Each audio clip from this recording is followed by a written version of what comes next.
Hello guys! Welcome back to my channel, Tax Tutorials for MSME. Ang ipapakita ko sa inyo ngayon ay kung paano magbayad ng Annual Income Tax Return for the taxable year 2025 through MYEG-PH. Kung wala ka pang account sa MYEG-PH, pwede kang mag-create ng account. Kapag may account na, mag-login sa iyong account para makapagbayad ng ITR, Annual Income Tax Return. Dito tayo sa website ng myeg.ph. I-click itong Government Services, click BIR Online Tax Payment. Then, click Pay Taxes Online. Enter your payment details. Pay the amount of yung amount ng income tax due. Itong aking example, ang kanyang tax due ay 11,176. Pero nag-opt kasi siya ng installment. Ang kanyang installment ay 5,500 on the second installment at saka yung babayaran niya ngayon or before April 15, 2026 ay 5,676. So, kunin ko itong amount. Pwedeng magbayad ng installment ng ITR. Ang deadline ng second installment ay October 15, 2026. Kung magkano ang pwedeng ibayad sa second installment, 50% or less. So, dapat mas malaki ang babayaran ngayong first installment. Then, punta na ako sa MyEG. Pwedeng i-paste itong amount. Then, enter your 9-digit PIN.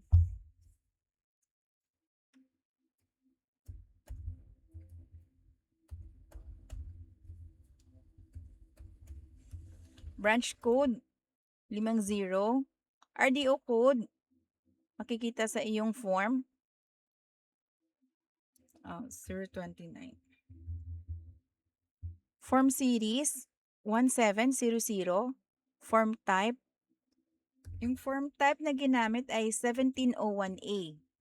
Tax type, income tax. Return period, ang return period natin for the year 2026 ay December 31, 2025. Hindi yung hindi yung filing or payment data, kundi yung return period, ang cut-off ng year 2025 ay December 31, 2025.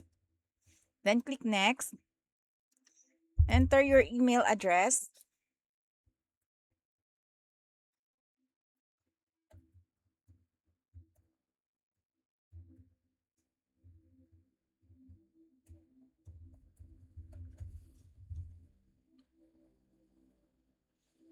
Then click next. I-check ang tax identification number. Okay, form type 1701A, income tax or 29, return period. Then, click yung box, I accept the terms and conditions and privacy policies of MYEG Philippines. Then, click confirm and pay.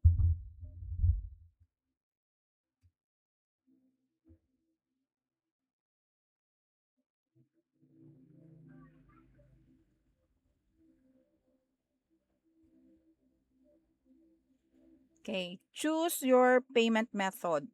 Yung nakaraan may nagtanong sa akin kung pwede magbayad ng credit card. Yes, pwede magbayad ng credit card through MYEG PH. Ayan o. Yan, enter mo lang yung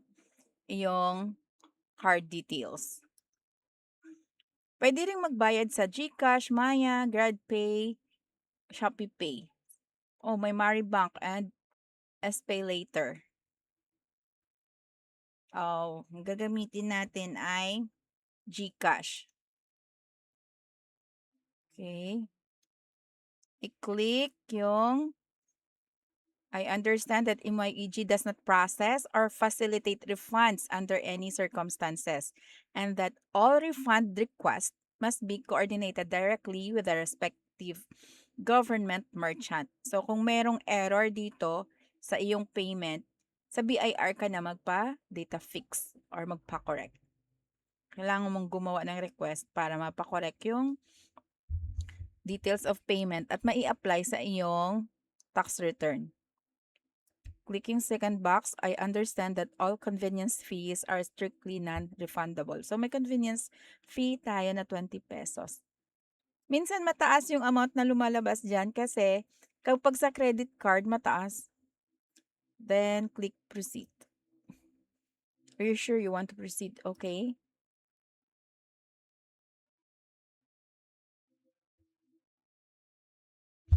Okay. I-open ang iyong GCash. Then, scan itong QR code. Dito sa aking GCash, confirming payment na siya. Confirm payment. Pay 5,696. Hindi ko naman mapakita sa inyo, pero dito sa screen ng aking GCash, may option to pay using my GCash funds. Pwedeng G-Credit Pay Later. Okay. Try natin tong G-Credit kung mag-succeed. Then, click Pay 5,696.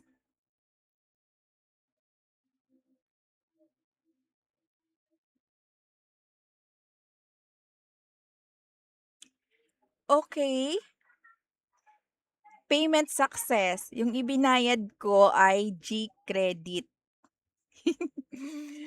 Okay. Paid na ako sa aking annual income tax return for the taxable year 2025.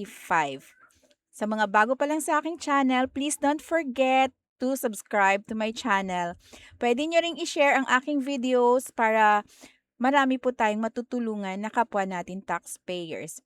Sa mga gustong mag-avail ng aking one-on-one consultation or one-on-one tutorial for bookkeeping and other BIR compliance, mag-message lang po kayo sa aking FB page, Tax Tutorials for MSME, para mag-book ng appointment. Thank you so much. Bye!